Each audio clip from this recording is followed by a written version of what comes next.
Hi guys, and welcome back to another video. And today I'm going to be showing you how to upload your Google Slides onto the web.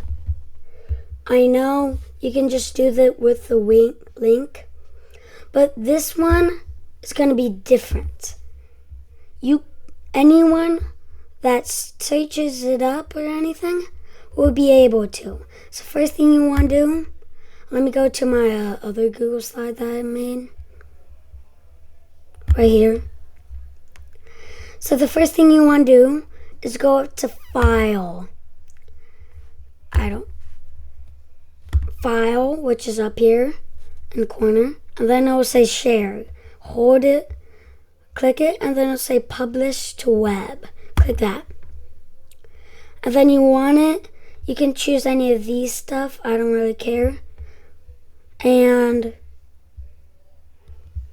yes,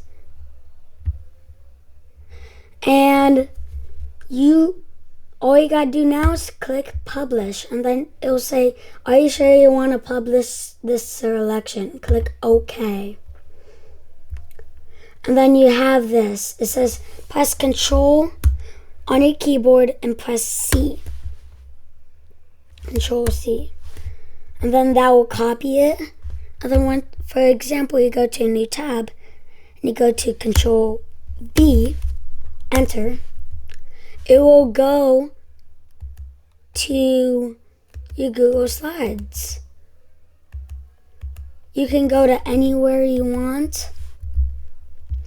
So that's all you have to do. Hope you guys have a great day. And like always, see you guys in the next video. Bye.